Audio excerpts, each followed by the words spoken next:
eng qimmat elektromobilni obzor qildik. Endi sizlar bilan dunyodagi eng arzon elektromobilni birgalikda obzor qilamiz. Faraz Postrami arzonligidan даже Guinness rekordlariga kirgan ekan. Xudo xolisa bugun sizlarga shuni ko'rsataman. Bugun ko'rib turganlarda Shanxayda dunyoning eng katta vystavkasi Shanxay Expo'ga kelganman. Odam juda ham ko'p ko'rib turganlarda, inshaalloh sizlarga bugun men niyat qilib qo'ygandim. Haqiqiy xalqbop, o'zimizga o'xshagan chapani insonlar haydaydigan zato sifatli va katta keng elektromobilni ko'rsataman. Ko'rishinglar mumkin do'stlar, bu elektromobilning ismi Showway V6 deb nomlanadi. Ko'rinishidan juda ham chiroyli va zamonaviy ishlab chiqarilgan. Buni eng katta plyusi birinchidan batareykasi kichkina bo'lsa ham juda ham ko'p masofa bosib o'tadi, ya'ni batareykasi juda ham sifatli. Tesla bilan bitta kompaniyadan batareyka olishadi. Ikkinchisi kattaligi, juda ham uzun. Ko'rinishidan taxminan Malibu 2 Premier'i razmeri deb o'yladim. Xo'p, ismini ko'rib turganlarda Showway deb nomlanadi xitoy tilida. Xudo xolisa duo qilib qo'ysanglar, mana shu Showwayni O'zbekistonga olib kirib, men sotmoqchiman inshaalloh. Ko'rib turganlarda hamma videoga olib yotibdi, hammaga juda ham qiziq. Sababi bu narxga bunaqa katta va uzoq yuradigan sifatli elektromobil olish juda ham qiyin. Men sifati bo'yicha hech nima deya olmayman. Lekin mana monitorda hammasini ko'rsatib qo'ygan, hattoki suvida ham yurganini ko'rsatadi. Hozir men sizlarga qo'yib bergandan keyin obyatsiyalar ko'rsataman. Xo'p, uzunligini ko'rishingiz mumkin, 2750 mm ekan. Xo'p, Malibuniki menimcha taxminan shunaqa bo'lsa kerak. Bilganlar bo'lsa, kommentariyaga yozib o'tasizlar, Malibuni uzunligi qanchalikda. Xo'p, ikkinchi masala ichi kengligini aytmoqchi edim men. Instagramga qo'ydim. Hozir bu neudobniy olish, ichiga kirganimizda qo'shni salon bizani kutib oladi. Buni narxi juda ham chiroyli narx, xudo xolasa, narxini videoni oxirida aytib o'taman. Juda ham arzon, premiyali narxda. Keyin kattaligini ko'ryapsizlar, keng. Mana shunga o'tirganimda bitta qo'lim sig'adigan darajada joy qoldi. Bu degani juda ham keng degani. Eng full pozitsiyasida ko'rib turganlarda Tianchuan deyishadi xitoyliklar, ya'ni nimasi bor? Lyuki bor. Mana eng qoyil qoldirgan narsalari bu. Orqa tarafi juda ham chiroyli va zamonaviy ishlangan faralarni qaranglar. Liga o'xshatib qo'ygan. Oti ham Showway, O'zbekistonga hali kirmagan bu elektromobil. Xudo xolasa duo qilib qo'yinglar, avtobaza birinchilar qatorida olib kirib, inshaalloh balkim dillerskiysini olishimiz nasib ro'z aylasin. Iltimos qilaman, duoda kap katta duo qilib qo'yinglar. Ota-onam ham ko'rishayotgan bo'lsa, iltimos qilaman, o'zbek ham alohida aytaman. Xo'p, pol avtomatika ochiladi. Ochgandan keyin ichini ko'rishingiz mumkin. Balkim sizlarga kichkina ko'rinmayotgan bo'lishi mumkin hozir. Qaranglar. Hozir men sizlarga ko'rsataman. Qatdan mashina litrini hozir so'raganimda men ishonmay qoldim. Sababi 710 litr deyapti. Faraz Postrami 710 litr. Qaranglar ichini. Ichi juda ham keng, lekin yana bitta buni fishkasi. Qaranglar. Bundoq ichini ochgandan keyin tegini ko'tarsanglar, mana bitta bolajonni solib qo'ysanglar, mana shu o'ynab yurarkan. Ko'ryapsizlarmi? Juda ham katta. 710 litrdan oshiq bagaj. Juda ham katta. Malibuni bagaji necha litrli? Bilganlar bitta kommentariyada yozib qoldirasizlar. Shu bahonada men ham bilib olgan bo'lardim. Hop, orqasini ko'rsatdim. Bu yerda mana beskilchovoy do'stliklarigacha bor, ko'rib turibsizlar. Bu full pozitsiyasi hozir. Oddiy pozitsiyasida bunisi bo'lmaydi. Hop, ichini ochib ko'ramiz. Bismillahirrohmanirrohim. Hozir bu primoy efir qilyapti. Xitoy blogerlari kutganim bilan nima yo'q, faqat noto'g'ri tushunmaysizlar, sababi o'chirib turibdi blogerlar. O'chirib olaman deb turibdi. Hop, rulini ko'ryapsizlar, juda ham bagayta ishlangan, juda ham chiroyli ishlangan. Monitori bor, bitta katta emas, kichkina emas, o'rtacha. Monitorini hamma narsasini ko'rdim. Masalan, kameralari ham 360 gradus kamerasi bor. Faraz Postrami. Eng qizig'ini aytadigan bo'lsam, men buni Malibu bilan solishtirmayman. Tag'in noto'g'ri tushunmanglar.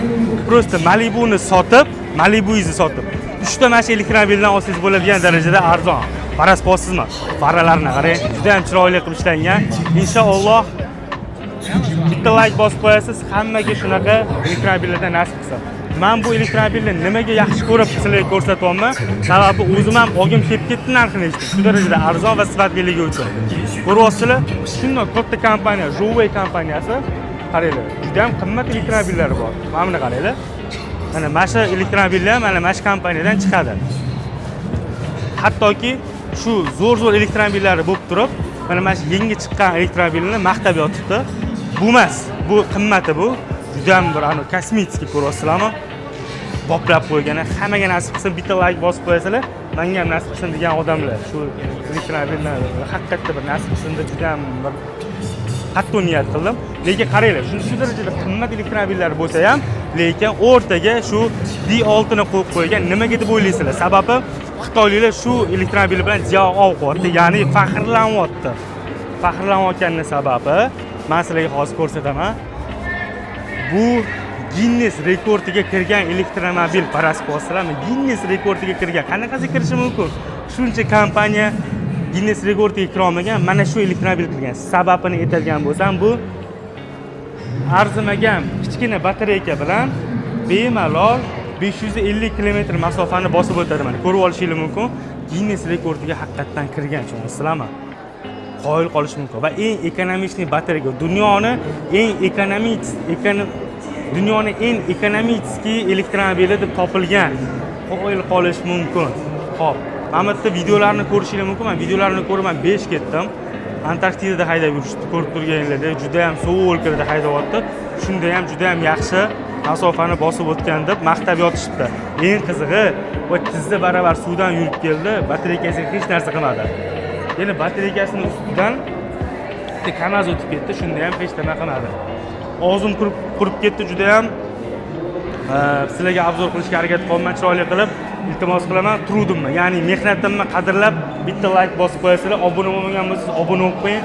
Xudo xolisa Shanxay butun dunyoning eng katta vystavkasida sizlar xohlagan elektromobilni obzor qilib berishga harakat qilaman. Qaysi elektromobilni obzor qilib berishimni xohlaysizlar, shuni yozib o'tsanglar kifoya bo'ladi, xudo xolisa. Ko'rib turibsizlar, juda ham katta vystavka bo'lyapti. Inshaalloh hammaga kelish nasib qilsin. Shu meni sohamdagi odamlar mana qaranglar. Mana odam juda ham знаменитый odam. Shu mashinani reklama qilishga, obzor qilishga kelgan ekan. Qaranglar, batareykasi mana kamaz ustidan o'tyapti. Qimillamadi. Tavba qildim. Молодец. Sakrayapti, hech nima qilyapti. Orqasi kattaligini ko'rib juda ham hayron bo'lyapti. Qaranglar, 1, 2, 3 ta 5 ta chimadan 2 tani 3 ta qolib ketdi.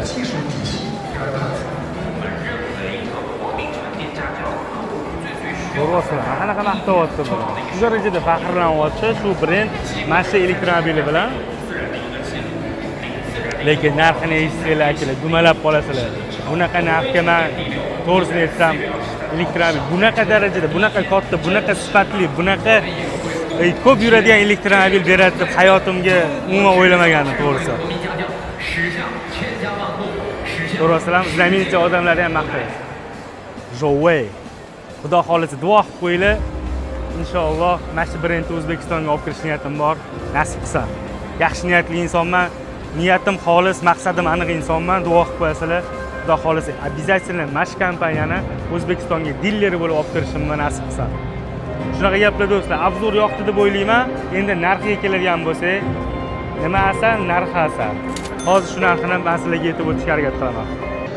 Do'stlar, Guinness rekordiga kirgan Jouwei D6 elektromobilini narxini hozirda Xitoy Xalq Respublikasida $11,350 sotishayotgan ekan, lekin hali eksportni boshlashmagan. Xudo xolasa duo qilib tursanglar, avtovazi birinchilar qatorida eksportni boshlaydi. Agarda birinchilar qatorida zakaz qilmoqchi bo'lsangiz, bemalol 95 lik 398 406 ga aloqaga chiqib, narx-navo olishingiz mumkin va qachondan eksport bo'lishini va qachondan xarid qilishingizni so'rashingiz mumkin. Eslatib o'tamiz, 1-maydan utilizatsiya to'lovi oshyapti. Undan keyin zakazni boshlasak kerak. Sababi utilizatsiya to'lovi aniq necha pul bo'lishini hali hech kim bilmaydi. Shu sababli telefon qilib o'zingizni mana shu Jouwei D6 elektromobilingizni zayn qilib qo'ying. Xudo xolasa yaxshilik haydab yurishingiz nasib qilsa. Joningiz sog' bo'lsin. Avtobaza har doimgidek ko'rib turganinglardek Shanxay Xitoy Xalq Respublikasiga va Shanxay shahriga shu dunyoning eng katta bo'lgan vystavkasiga keldi. Qaysi elektromobilni obzor qilib berishimni xohlasanglar, kommentariyga yozib qoldirsanglar, xudo xolasa qo'ldan kelgancha obzor qilib beramiz. Joningiz sog' bo'lsin. Avtobaza har doimgidek xalqqa xizmatda.